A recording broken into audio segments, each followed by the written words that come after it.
of the world. Oh, my people, seek the truth, avoid the evil, learn Yahweh's ways. Torah Life Ministries. Hello everybody, it's Paul Neeson with Torah Life Ministries, and it is time for this week's Torah Parashah.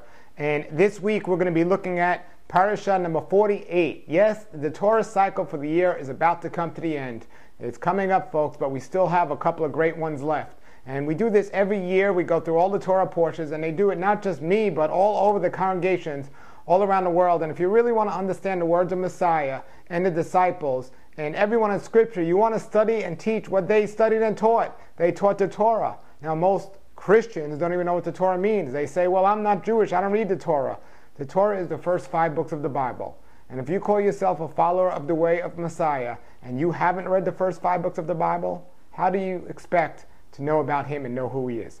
Well, we are into Parashah number 48, and that is Deuteronomy 16:18 to 21:9. If you have any comments or questions, post them below the video. We're really excited about this one, and like always, there's just so much to cover in these, and sometimes I have more time to cover more and sometimes not, but it really does help to get your comments. So thank you very much for those. The first one we want to look at is we see that Yahweh told Moses to appoint judges over the people, and the judges were to be special, righteous people, showing no favoritism at all. And there was a big punishment if they didn't pursue justice. But we see here in Deuteronomy 16:20, it says, "Justice and only justice you may pursue." But then it tells us why that's the case. It says, "So that you will live and inherit the land that Yahweh your Elohim has given you." So we have to think about this, a couple of things first. First of all my New Age friends, when I talk to them about the Bible, or even if I mention the Bible, the New Age message is, oh, everything's about love, it's all love, everything's good. Well, folks, you can't have love without having hate. And one of the questions in my early walk when I became a believer was, can Yahweh actually hate? Well, we saw he hated Esau, but what else does he hate? You know, when we accept Yeshua as my Messiah, we are supposed to have a heart change and love the things he loves and hate the things that we once loved before we knew him. So he can hate, and he does hate. And it says right here, it says, only justice shall be pursued, not only by the judges, but by all the people, but especially the judges. But then it goes on to say in Deuteronomy 16:22 that Yahweh hates things. So we see here, there's 2 things he starts off with this week's Torah portion. Number 1, he says there needs to be judges over the people to discern.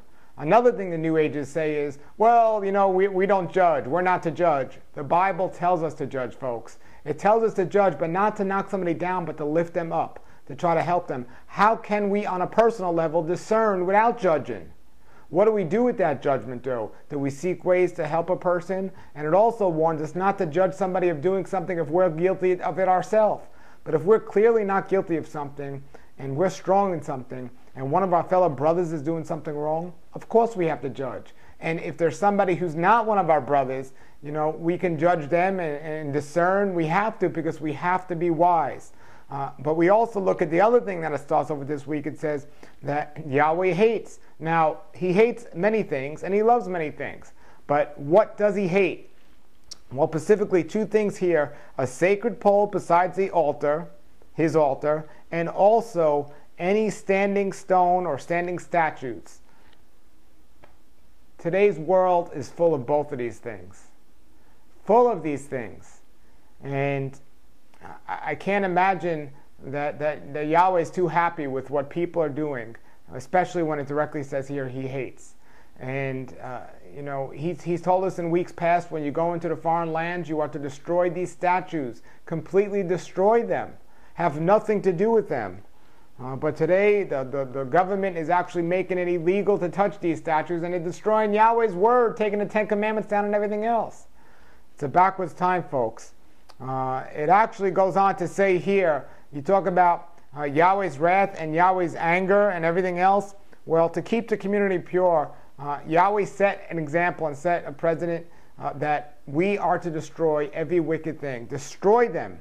It even goes here to say that you are forbidden and if something is confirmed that somebody is doing detestable things that are being done in Israel, then you have to bring the man or woman who's done these wicked things to your city gates and stone the man or woman.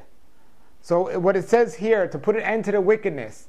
So the title of this week's Torah portion is Judges, and he goes on to say, those, not one, but at least two witnesses, because today's court goes off one because they're backwards from Yahweh's word, but at least two witnesses. But here's the thing, the person that was the witness is the one that stones the person, was the one to stone the person. So, it wasn't that easy for somebody to just say, oh yeah, and lie and say something, because they know they had to carry that out. So there were a lot of things in place back then that we were told to always keep in place that hasn't been happening today. If somebody commits murder, kidnaps, or rapes, they're thrown in jail, and our tax money is going to pay for them. The scriptures say to put them to death. To put them to death. Now, I'm not saying each of us have to take revenge and put somebody to death. What I am saying, though, is if we never left Yahweh's guidelines and instructions, most of this stuff wouldn't be happening today. But we got away from his word, and look at the situation we got ourselves into. Another problem we got ourselves into is Israel. We see here in this week's Torah portion. We saw it coming once they went into the promised land, and they saw the pagans, and they saw all the people living there, and all the other nations living there. All these other nations had kings. So what did the Israelites say? We want a king as well. We want a king as well. Well, we'll be seeing that coming up in future readings, but Yahweh knew what was going to happen. He knows what's going to happen, and he was toying with them to a degree. He says in Parashah 48, or maybe he was praying or hoping that these people wouldn't, but he knew, because it says here in Deuteronomy 17, 14, it goes on to say, when you take possession of the land you are living in, you may say, I want to have a king over me like all the other nations are around me. And then he gives them instructions for appointing the king. However, come on, you may say, he knew that they were going to say that, and that's exactly what they said. And but what were the instructions for that king? And this is one of the problems, again. Not only did they go against Yahweh's guidelines and instructions of being satisfied with him being our king, the people wanted to mimic the ways of the people where they were going to, which were told not to do, and they were mimicking those people, and they wanted their own king. He said, all right, you want a king? Well, here's what the king has to do. He must write the Torah and read it every single day. He said, write himself a scroll, and read it every day as long as he lives. And the reason why, so he may obey them, the instructions of our Creator. So the king that they appoint was to write a scroll out, and every single day for the rest of his life to read it. And why? So he may live. Now, some people have read the Bible once, twice, but he tells us to read it every day. Because the more you read it, at least my experience, the more I read it, the more I get out of it, and the more I'm like, wow, I didn't see that last time. And it helps me to be obedient to his word. And it helps me understand his word. So I do my best to get to it as much as possible. And boy, oh boy, there's nothing I could do more to please him than to figure out a way or make the time for him to pick up the Bible every single day for the rest of my life.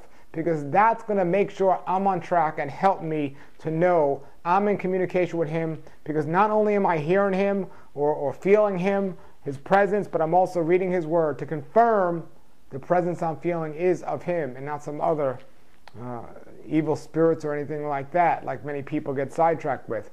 I know a lot of Christians that say, oh, I don't need to read my Bible because I know him, and he speaks to me. Well, you better confirm it in your scriptures, because if what he's saying to you is going opposite what the scriptures say, that's not him speaking to you.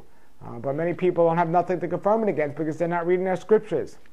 Then it goes on to give them a warning here in 18:9 of Deuteronomy. It says, when you enter the land Yahweh your Elohim has given you, you are not to learn how to follow the abominable practices of the nations. They must not be found among you. You are not to follow the ways of the nations. You are not to follow these ways. And it talks about some of these ways. Going to a sorcerer, a spellcaster, or calling on these ghosts or these spirits. We all know what's happening today. People are doing that. We're following the ways. It really comes down to this, folks. Yahweh created an amazing path for us, separating the Red Sea, departing it. We went through. We saw all these different things. Well, the people back there saw all these different things, and still the people didn't want to obey and listen. And he gave them the warning by saying, when you leave Egypt, you are not to take their practices with you, and when you go to Canaan with the promised land, you are not to mimic their ways. But the people did just that, and this is why they got themselves in such trouble.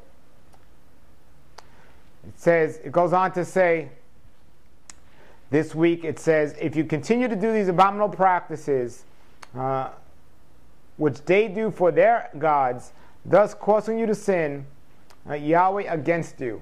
So when you go into these foreign lands, or it doesn't have to be a foreign country, it could be your neighbor's house. You know, if they're not a believer and you start hanging around them and mimicking their ways, you know, sooner or later they're going to cause you to start doing those things. And you might not think so, but you'd be surprised. So Yahweh warns us of all these things. And, you know, we can look at relationships with marriage being unequally yoked and all of this. You know, we need to be strong and we need to set an example for our wonderful Creator, and not hang around and spend most of our time with these people that are committing these abominations. There's so much good news and good things to come. We're getting ready for Sukkot. We're going to be going on the road for the whole month of October. We'll be spending Sukkot in Texas, and we're really excited about that. The information will be on my website, torahlife.tv, and you can see all the other Torah portions and teachers. And I think I made it. I got a couple more weeks left, and I made it through my first whole year of doing the Torah teachings. And please let your friends know about them. Next year, I'm going to really do my best to even get more into the teachings. And I've been having a lot of guests here on Torah Life Ministries. But next year, I'm thinking I'm going to want to do a lot of the teaching and not have as many guests, because I'm really being led to get the word out some more, because people really need to know. But of course, we'll continue to have some of our great friends and guests, like some of our great fellow Torah teachers out there, and so on. And there's a lot coming on. I also have my health videos on the Raw Life Health Show. That's rawlifehealthshow.com. So check those out. If you have any questions, every Friday on the Raw Life Health Show, I answer your health questions. If you have any questions about Torah or any of these readings, post them below the video, folks. I have a good amount of them saved up. I'll get to them, I promise, and preferably you'll get to see them when I post them, and you'll stick around. So everybody, thank you for checking us out. Have a great Shabbat, this coming Shabbat. Now I usually put these videos out for the Torah Parashah out on Monday and for the following week, but it's been a busy week, so we'll see how it came out. And you know, you could help me out, folks. I just got a new camera and I got a new mic, so let's see how it sounded. Let me know what you think of the camera and the mic. All right, everybody, it's Paul Neeson with Torah Life Ministries. Have a great Shabbat, and shalom, shalom. Come out of the world, oh my people, seek the truth, avoid the evil, learn Yahweh's ways.